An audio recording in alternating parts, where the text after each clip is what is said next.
And we're back, Stripe Show podcast on a Tuesday, straight up 12 p.m. Eastern here in Florida. Now, some of you might be watching it live on Twitter.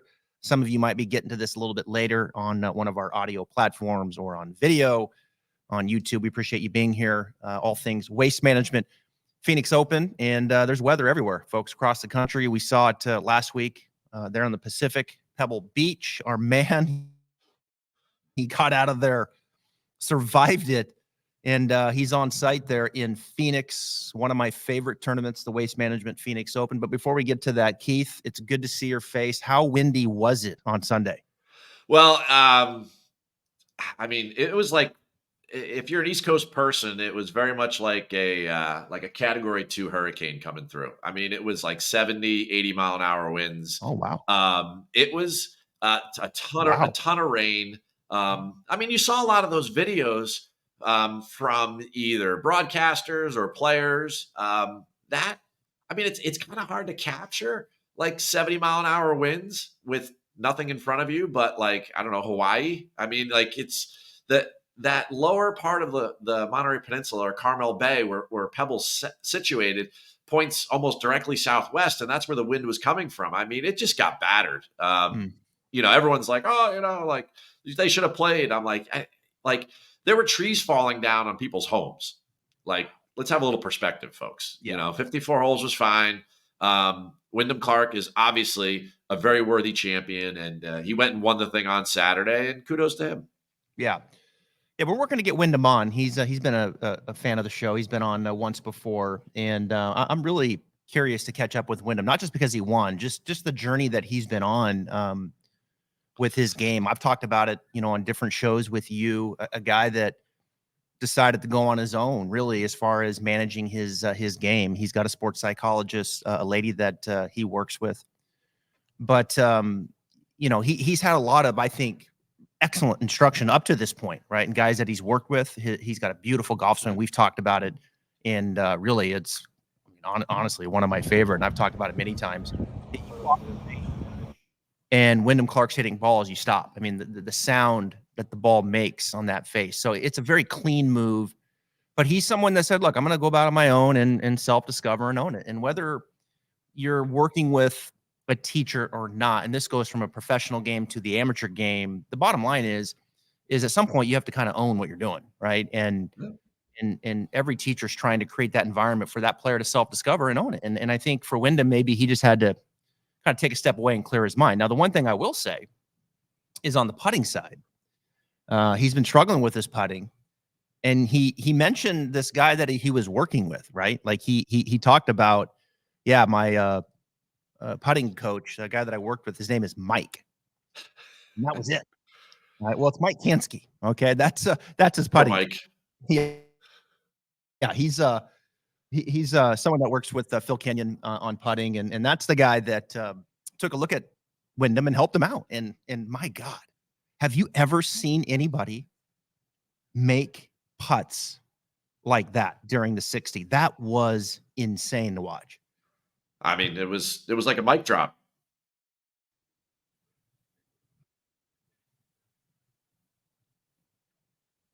Oop, you still there? Yeah. Did you hear me? No, go ahead. Do it again. I think you cut out there just for a second. I said it was like a mic drop. It was unbelievable. Yeah. I mean, 190 feet in the strokes gained era is like top 5 total amount of feet ever made. And we're talking about conditions that were, everyone's like, oh, course record, ball in hand. Well, you always have your ball in hand on the green, and the guy made 200 feet of putts. I mean, give him credit. I mean, that was awesome. It was windy out there. It was really challenging. And he goes out on the front 9. I mean, most people, you're not there, right? So on the first tee, Wyndham Clark almost whiffed his tee shot. It's a layup hole. They don't hit driver. He hit his first tee shot, low right, maybe 30 yards short of his target. And then he played the rest of that 9 in 27 shots. Guy's good. That's all I can say. He is good. It was awesome. It was awesome. Yeah, he is good. And he's trending. He's continuing to climb. He's got 3 wins now on the PGA Tour. Of course, he won the major last year And so Wyndham Clark is moving good. That's a good thing. I enjoy watching Wyndham Clark play the game, and we'll look to get him on the podcast here real soon. All right, let's turn the corner to Phoenix. Today's podcast. Thank you for being here. Brought to you by About Golf Simulators. And we got a busy week, man. I've been busy. I'm telling you, like I've been teaching my tail off. It's been unbelievable January. So it's been fun, not only in the studio, but online. And you can see this hat here, this True Spec hat that I have on. You know, they're my partners in club fitting. So, you know, we got them here in the Travis Fulton Golf Studio. They got locations all across the country too. Let me tell you something. This experience, really, really good. So, shout out to my partners there. All right, Waste Management, Phoenix Open, TPC Scottsdale, one of my favorite events. Yeah. It's time to party. It's time to get some people out there and let loose a little bit. You know, when I first got into the business, Keith, back in 1999, I sold my car and bought a pickup, rented a U-Haul, and moved to Scottsdale. And I took a flyer on a guy by the name of Scott Sackett, who was the top 100 teacher, and he was starting this company called Resort Golf. And I went down and interviewed. When I got back, I put my 2 weeks in where I was at in Gateway Golf Center, Clarkston, Washington. Shout out Joel Damon. And I was like, you know what? I'm leaving. I'm going. I need to learn more about this craft of teaching golf. And at the time, like there wasn't a lot of guys doing it full time teaching. You know, Butch was, Ledbetter was, McLean was, but there wasn't a whole lot. Yeah. And so I packed it up. My dad drove down with me, and he's like, well, where are you going to live? I'm like, I don't know. Like, I'm just going to get down there and figure it out. Yeah. And so I got down there. I rented this apartment in this lady's house. I taught at Gateway Golf Center, it's not there anymore. It's prime real estate on Scottsdale Road. It's not, I think they tore it down and put an office building there. But that's where I cut my teeth. That's where I started. And I finished the story with this. I was there when Andrew McGee aced 17. Oh. I was there standing by the green with my friend on the rope. They were putting. The ball comes tumbling down the hill. Okay. Yeah. And it hit, I can't remember who it hit, but it hit the shaft of his putter, and they all flinched, and the ball went in. And I'm looking at it, I'm like, did that ball just go in the hole? Because you couldn't really see the hole from where we were. Yeah. And sure enough, I mean, that was just an iconic moment. Andrew McGee acing 17. And that's when that's when we would sit behind 16, Keith, which is fully enclosed now and crazy, right? Yeah. We would sit behind 16 on the hill and watch the shots come in, and then turn around and watch the tee shot on 17. Because I love 17. 17 is fantastic. Tom Weiskopf getting it done. I mean, that is a great spot. Yeah, I mean, it's a great template for you know, a risk reward short par 4. I mean, you know, there's a lot of TPC courses that get a lot of criticism, and this is definitely one of their best in the inventory for sure. TPC Scottsdale, par 71. You've got 11 really great tests on the par 4 front. You've got these great risk reward par 5s. You know, not the longest and hardest par 3s in the world, right. But you find that over the course of 72 holes and playing them, that, you know, not a lot of guys play them even par or better, the par 3s. So in the last 10 years, average winning score 17 under par. So it's not a birdie fest. You got to have a nice balance between bogey avoidance and birdie or better percentage. And I mean, I like it. I think it's tons of fun, and the atmosphere just compounds the interest there. I think the atmosphere and the people kind of overshadow how good the course is. I really think it's a really, really good golf course. One of the better TPCs. And, you know, we had an academy there and tour academy, and I've played it a couple times, and I really enjoyed it. I've played, I don't know, probably 75% of the TPCs across the country, and it's up there. I mean, it really is. It's a good test, like you said. You go back to Scheffler, of course, he's won back-to-back now. He was 19 under last year, 16 in 2022. Koepka's won it a couple times. He was 19. Webb Simpson came back and beat Tony Finau. My goodness, I had Tony Finau to win that week, and he couldn't make a birdie coming in. Get on the list. The last 5 holes, didn't he part them all, and Webb come roaring back and won that anyway. Yeah. Ricky Fowler's won here. Hideki's won a couple times. Phil Mickelson, no surprise. It's look, when I walk away from that course and I look at my notes in handicapping this, it's always interesting, right? You come from Pebble, and guys are going to be bombing it now off the tee. You know, they're at Pebble. The driving distance go down. There's a little, some force kind of things. Guys hitting not driver as much, and so you can let the big dog out this week, unlike last week. Probably going to be a little firmer, a little faster. But there is some rain, so that might slow things down just a little bit. You mentioned the par fives, 3 reachable par fives. I love them. And guys go from they go from hitting a lot of wedges last week, and then I think we got to bump it up into more middle iron play, right? This week. It seems like you've got a lot of that 150 to 175 type, where last week there was more wedges into green. So strokes gain approach, we're going to push it past the wedge game and maybe more into the short to mid irons. Let's take advantage of the par fives. Let's let the big dog hunt. These greens usually run around 12. They're I wouldn't say like the most undulated, right? They're fairly flat, and they're usually just absolutely perfect shape. I mean, perfect. Hey, from on the grounds here, I think the most important things. I mean, you covered most of it there. From being here on property, I think it's important to note that we probably won't get true desert conditions till about Saturday. We're going to get about an inch of rain between today, tomorrow, and early Thursday. You might want to watch your first round leader waves on Thursday. Just quick PSA: it's going to be raining here on Thursday morning if the forecast holds up, or at least pay attention to all of that. The 3 biggest factors for me are you look at who the past champions are, right? 8 of the last 9 guys are major champions. So like, it's a ball striker's paradise. You need speed, you need power, right? If you can keep it on the green, which is the rough or the fairway, there's very little rough here. If you can keep it out of the desert, keep it between the cacti, then you can play aggressively, and aggressive play is rewarded here. Mid-iron approach play, you're going 150 to 175. I'm going a little deeper only because I like to include the par fives in that. So I'm going to go 175 to 225, which is on the PGA Tour these days is a mid-iron.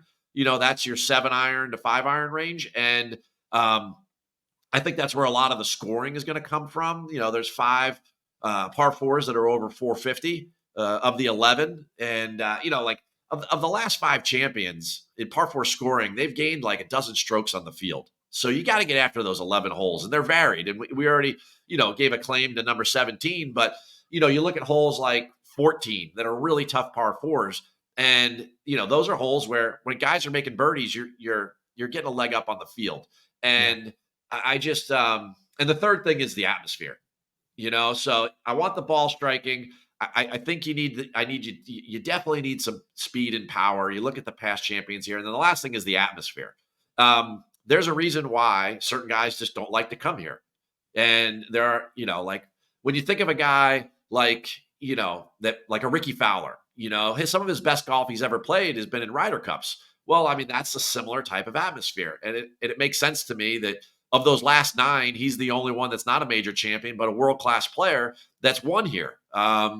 It takes a really well-rounded skill set. And you also have to be like, I don't say everyone has to take their shirt off, but like, it's, you walk in that arena on 16, it's not for the faint of heart. I've been there. I've been there many times, and it's the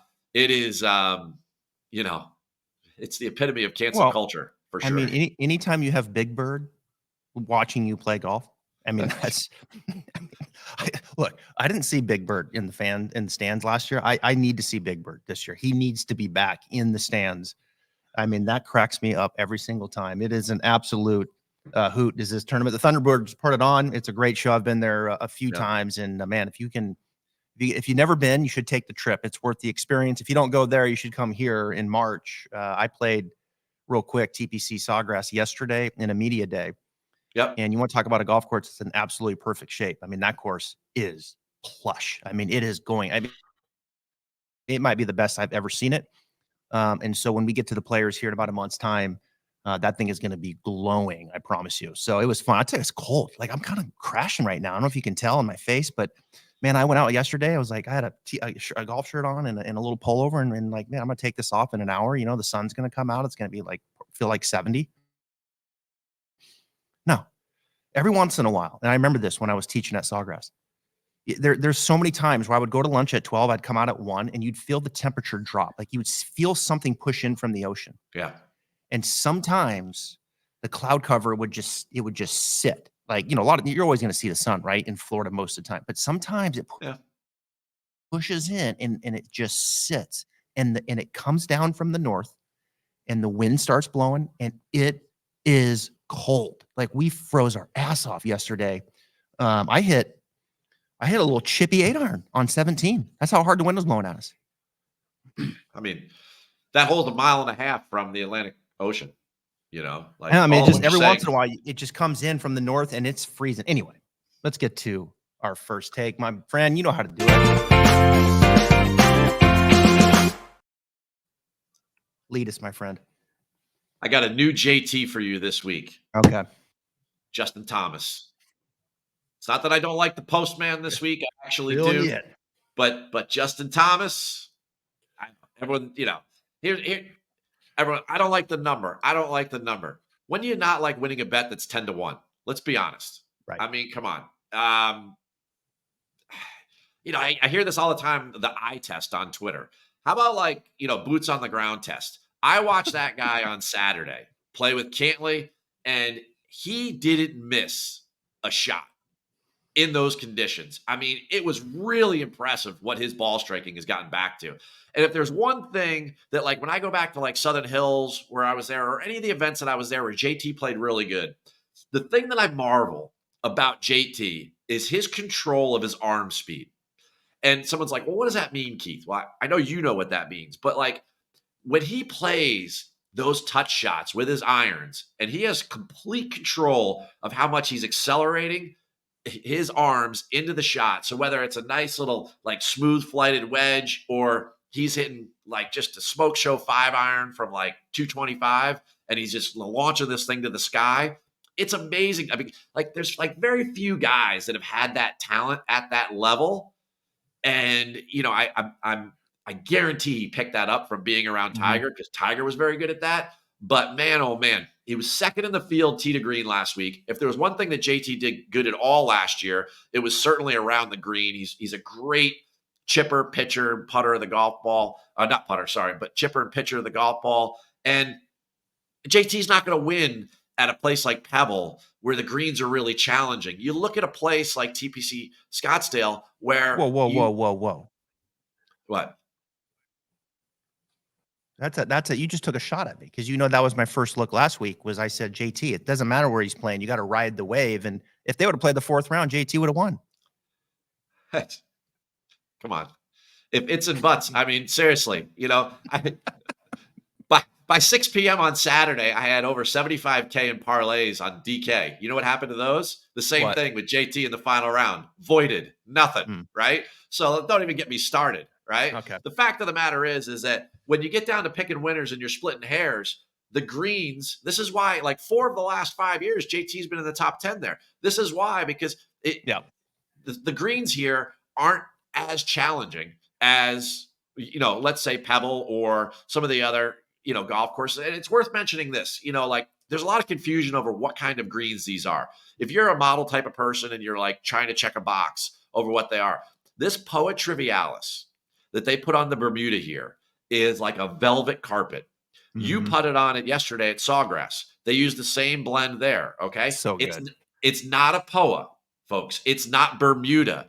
Do not check those boxes. It's not Poa from the last 2 weeks, and it's not Bermuda like you're thinking about at the Honda Classic or, one of those sites. It actually plays more like a northern bentgrass. It's super, super true.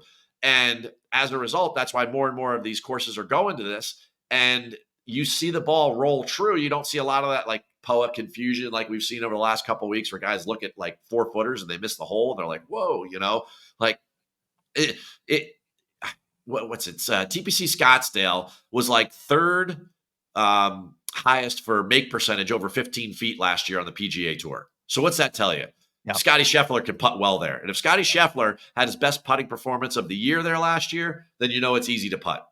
I mean, let's just call it what it is, right? So I love JT this week. And above all else, You know he's a mutter, and Yep. he loves it. He loves this atmosphere. Mhm. JT, he's the only guy I know who could wear a cardigan and have every frat boy from here to Pebble scream his name and like, JT, let's go. You know, like it just never stops. I mean, and the guy's rocking like a shawl collar. I mean, I don't even. Mhm. It's like it's classic. But he's a bro's bro, and Yep. he's back, and you gotta love it. It's good for the sport. He is back. 5th at Fortinet, 3rd at American Express, 6th at AT&T. I was, I went with him last week as my first look because, nothing's making sense, right? In the world of professional golf, all these long shot winners. And I was like, you know what? I know this is probably not the best spot for JT to win. I think your points are valid on the green. But I'm picking him anyway, because the one thing you have to ride with JT is a momentum player, and the momentum is building. Oh, yeah. His putter let him down a little last week, but I think he made good points. These greens are not as tricky. A little more in front of him. I think he feels good here. Clearly, his record speaks to it. All right. Where are you going? My first. I'm going to give you a little something to chew on. All right. I'm going to give you a little something to chew on here. My man, Akshay. You know how I feel about this guy. I like this kid, man. I really do. I see some 60s, a lot of 60 to 1s right now, 50. You got to shop around a little bit, obviously, out there, but that's kind of where he's coming in. I just get the feeling. I love this kid's skill set. I think it's through the roof. And for those that are watching, okay, and I'm just going to nerd out here for a second because this dude can strike the golf ball. I mean, he can strike the golf ball. And you just look at that move and you look at that last picture on the right, Keith. Yeah. I can promise you yesterday with the wind blowing 25, my spine felt like a 2x4. My hips were like locked up. I couldn't turn. I honestly felt like I was 68 years old yesterday trying to swing a golf club out there, just like shriveling up cold. It was sad. And so there's no chance that I could even rotate and get open and control the face like you see on that last picture on the right. I mean, that is just cash. Are we talking about Akshay or what are we doing? Cash. So this dude, yeah, Akshay, not me. God, no. Come on. And so this kid can go. This kid can go. Akshay, where we've been since the start of the year, 14th at Century, 13th at Sony. Okay, missed the cut at the American Express. Just overlook that. 13th at the Farmers. We know he can go an approach game. We know he's got length in his driver. Okay. His short game scares me a little bit at times. But his putter, okay, is coming, folks. His putter is waking up. Yeah. And he is turning into a much improved putter. And you're looking at positive 4.8 at Century. You're looking at positive 4.8 at Farmers. And so he comes in there and he drives the ball like he does. He puts up a little positive 4 or 5 spot in his approach game like he does. And then he keeps his putter going the way that he does. I mean, Akshay is going to be there, folks. I mean, he is going to be there. You can mark it down. This is my first win of the year. Akshay Bhatia. People love the purple pants on 16 as well. So when he shows up in those purple pants, the joggers, they love that stuff. Is that really purple? It's kind of like a Cabernet. I don't know. It's like a fine wine. Hey, I mean, the putting part is proven. He ranked 183rd on the tour last year in putting. This year he's top 15. Yeah. So awesome. And he's definitely a top 20 ball striker. That's a fact. I mean, That kid he's an absolute straight flusher. I remember the first time I saw him live was at the 2017 Junior President's Cup at Plainfield Country Club in Jersey. And I'm like, who is this guy? Digital Underground lookalike guy. Everyone's making fun of this kid. And then I watched him hit it, and I was like, look at that noise. I was like, whoo, baby. I was like, you got to love compression. And, he's a junior golfer at that point. So he also seems like he's really comfortable with who he is and in his world. He goes to the broomstick, top 15 putter. This event's a good fit. I can't argue against that. That's for sure. I like it. There you go. Right? That's your bring it back up. But y'all making money.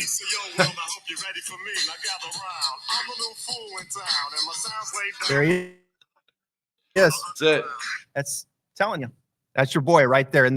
he's gonna get a big win this week. All the guys in town. Scheffler's there. I saw Xander is no longer. He withdrew. And Victor, surprised? Any concern with one of those two?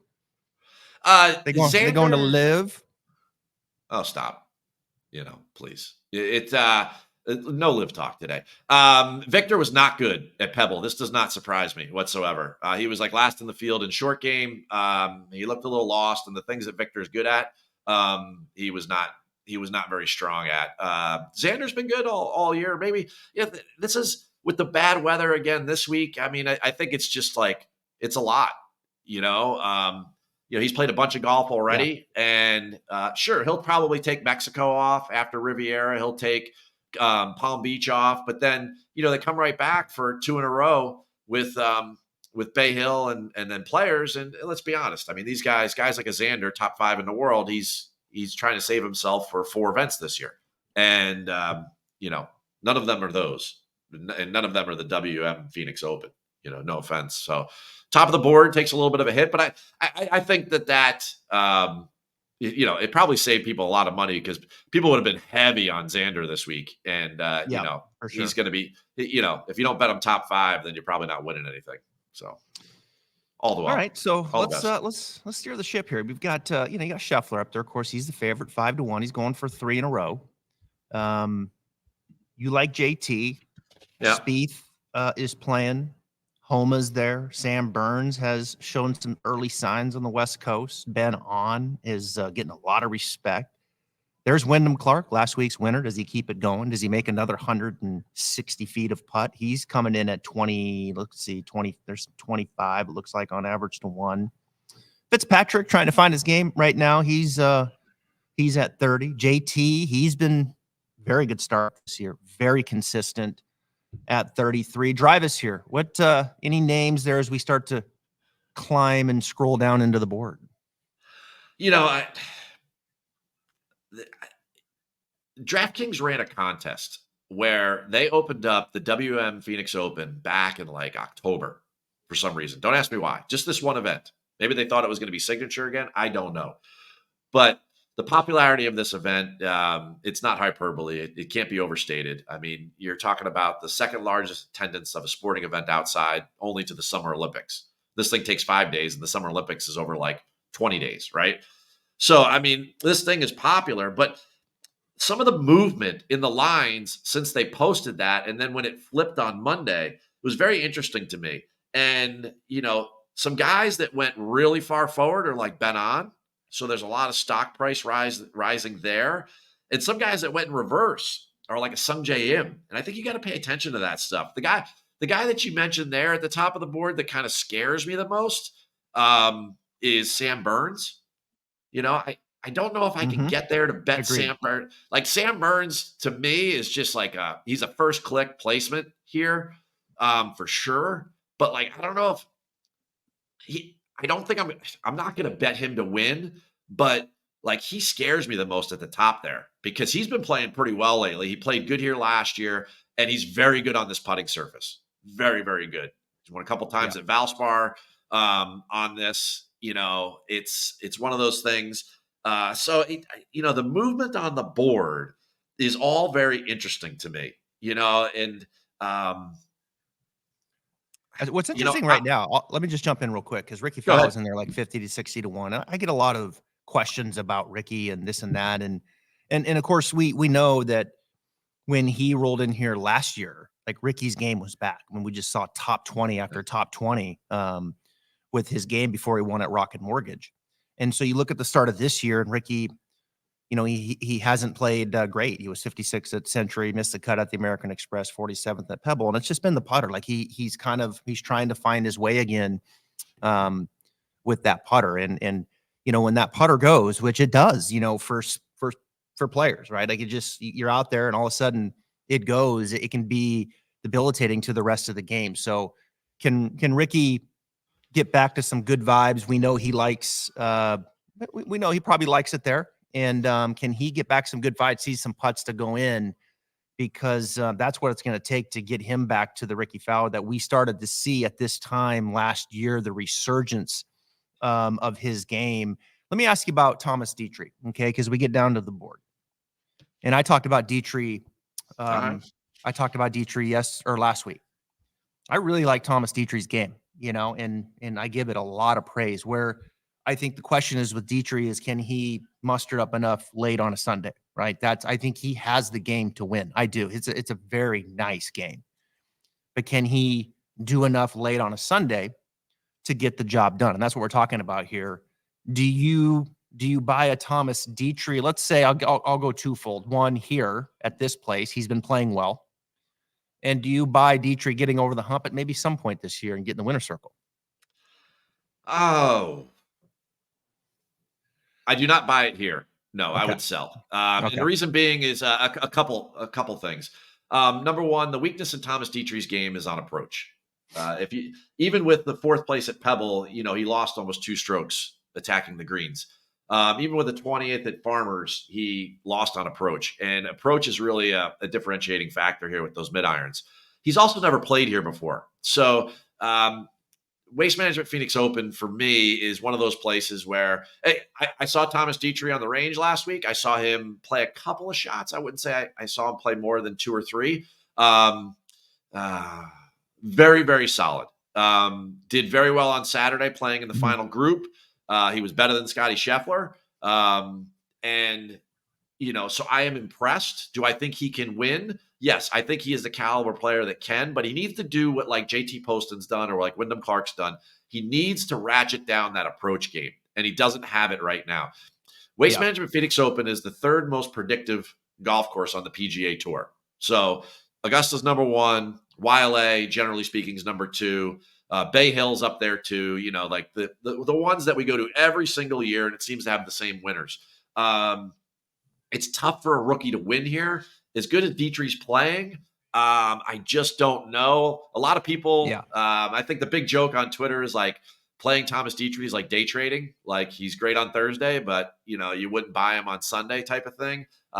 He's got to get over that hurdle. And the only way he's going to do it is if he improves that approach game, which right now isn't at a place where he's going to be able to contend for 72 holes against the likes of half a dozen at least of these other guys.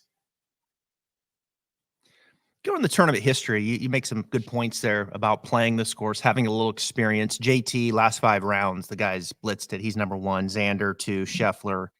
I mean, those guys, Scheffler's top 3 everywhere. Matsuyama's played well here. He's won it a couple times, trying to find some fork. Sung Jae, where are we at with him right now? He's trying to find some form. He was T6 here last year. Max Homa's done okay here. Fowler, I talked about, had the win back in 19.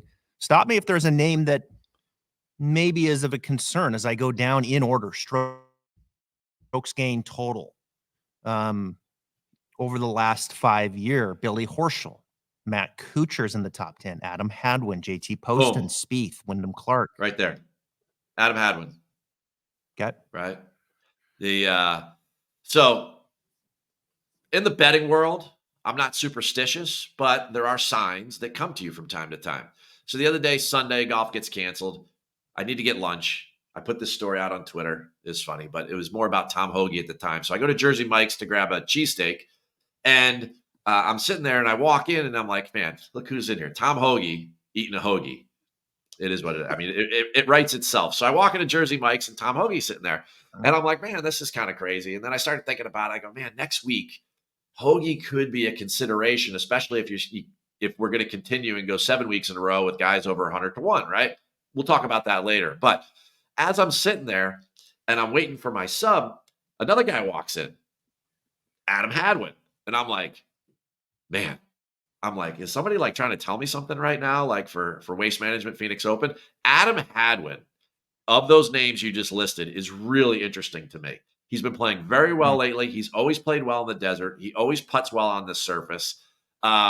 He's just an incredible scorer with a wedge in hand. And this is the type of place that, he's not a bomber. But if you look at how Webb Simpson did it, Adam Hadwin could follow the same blueprint. And he's one of those guys where at this point on a Tuesday, I'm not sure if I'll get there on the win, but he'll definitely be all over my card, whether it's from DFS and certainly for a high placement, because I think Adam Hadwin's stock is on the rise. And where I would pause, even though Dietrich looks pretty good, I would be much happier this week to take Adam Hadwin, even them head to head if you want to go a little action there. I like where Hadwin's Ooh. at. And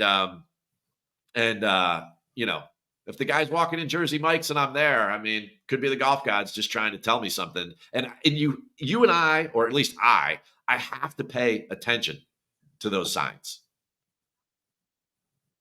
Yeah. Yep. No, I think that's a good point. As we work down the board here, I was happy for Mark Hubbard last week, finished third. It's nice to see his putter wake up. We know Hubbard can go, with his ball striking. So Oh yeah. I was happy to see him go +4. And in fact, I mentioned him in the show. Like, I think this could be a spot for him at Pebble. And it was nice to see his see some putts go in. But now we start getting down into the hundreds, and there's Daniel Berger. We know he's a guy that's trying to find his game, get some reps back out there. He's around the 100, 110 to 1. Good course history. Good course history. Good course history. Yep. I think he's an interesting look for Berger. I really do. I mean, we know what his ceiling is. It's up there.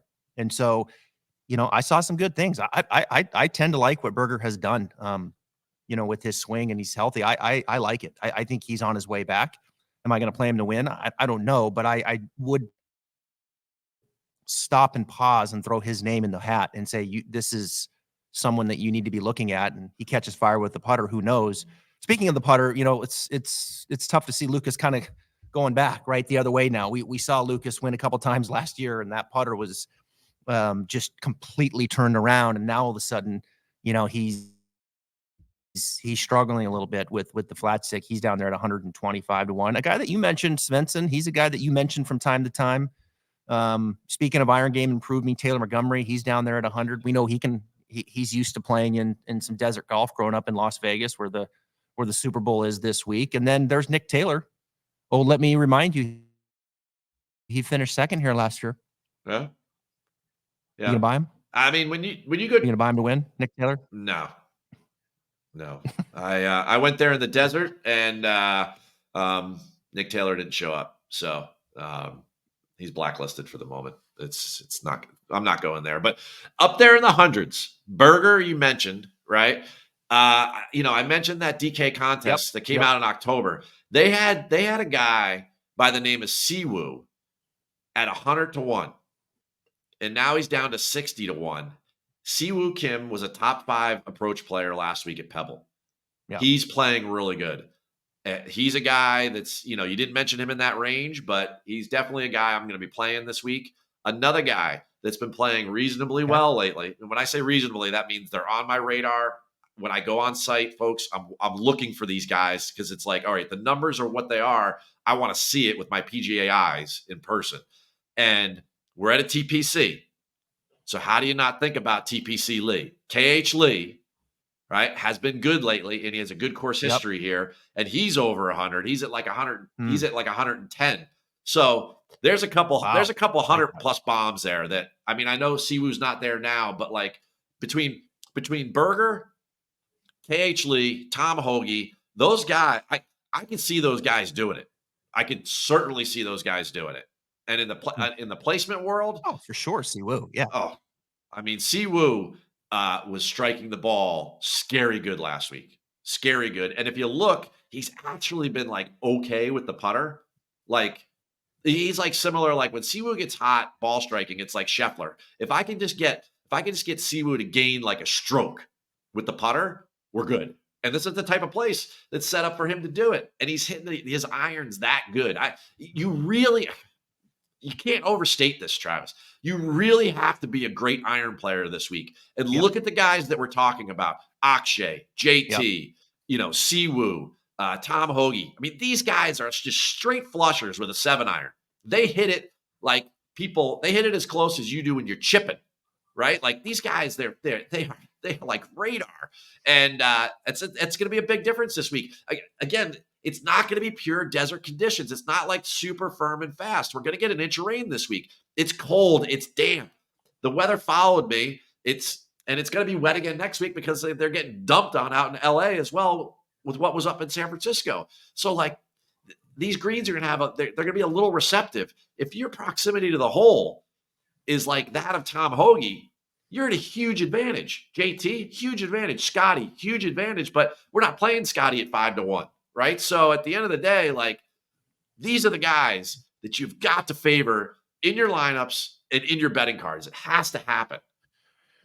Okay, so with that said, I'm going to follow that logic, and I'm going to go down to 150 to 1, and I'm going to go straight approach play, and I'm going to go Sam Ryder. Oh, great one. There you go. So if you're going to go down that, if you're going to go down, you got to have an iron game. You want to be good in that 150 plus range. He checks both boxes. You know, can he do enough off the tee and with the putter? We've seen Sam run up the leaderboard last year a number of times. So, all right, we start stretching the odds.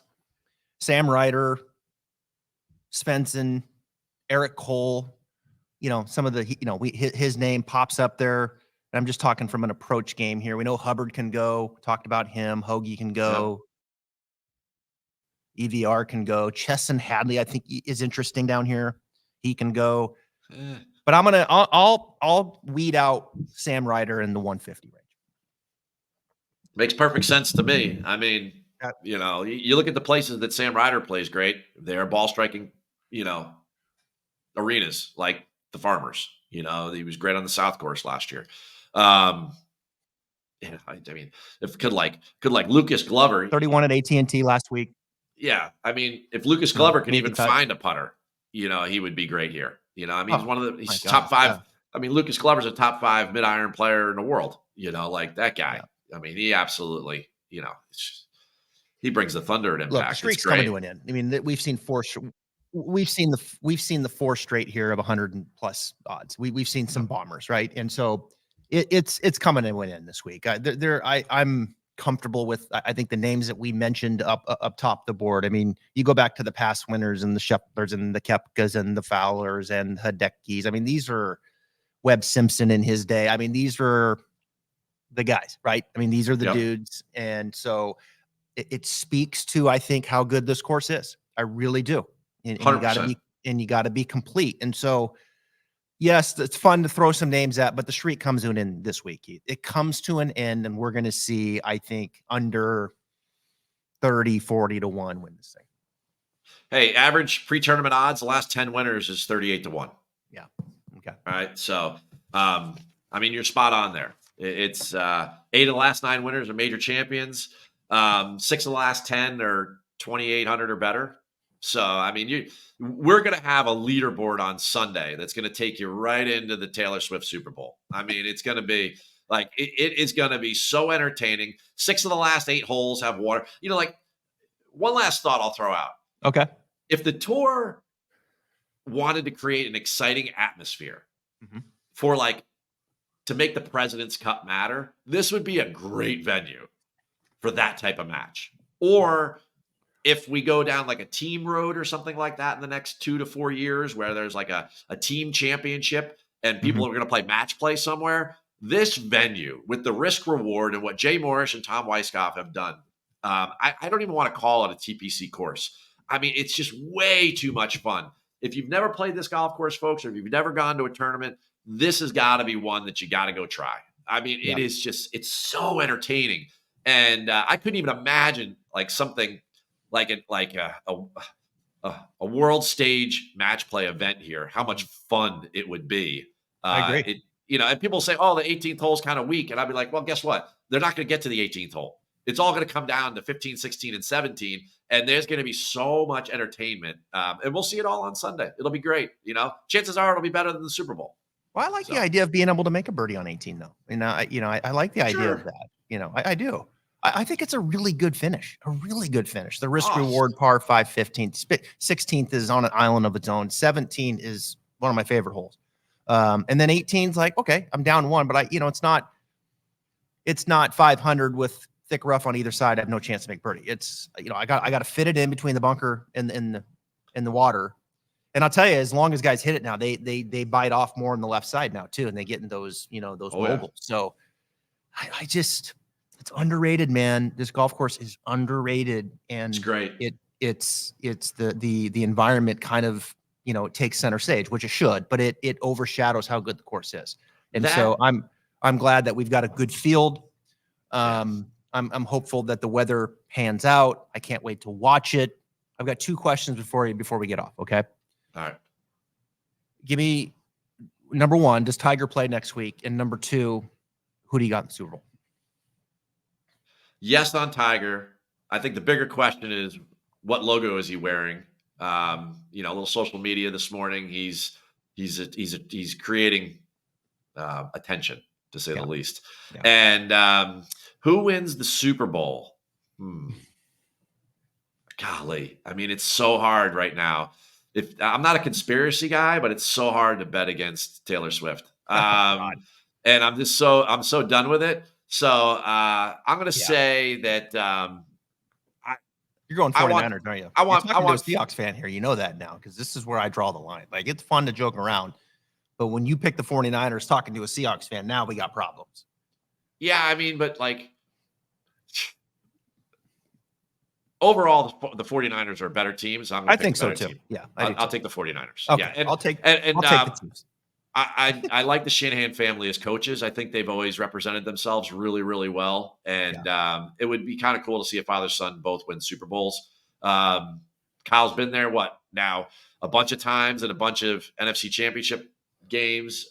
He's due. And we need to coming to an end. It's coming to an end after this year.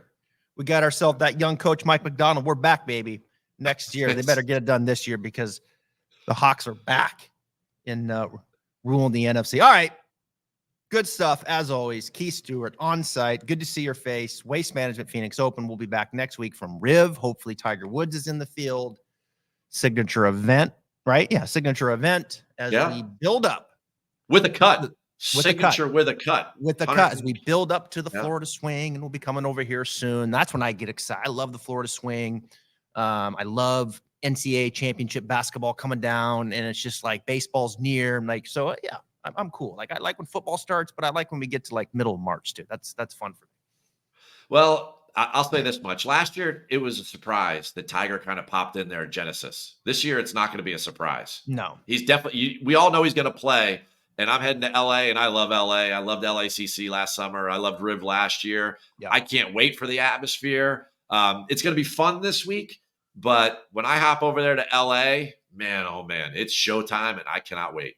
Yep. Yeah. I played with Ryan Labner yesterday from Golf Channel, and he's been to them all, and he said Rivs is his favorite. He said that's his favorite golf course on tour. Golf course, atmosphere, top 5. Maybe it was all 100%. He's taking it all. 100%. Anyway. Yeah, I'm excited. It's gonna be fun this week. Be fun next week. You're on site, right? So we'll see you there. Oh yeah. Yeah. Okay. Yep. Stewart at Read the Line, my man. Thanks for joining us, Stripe Show Pod. See you. Sweet.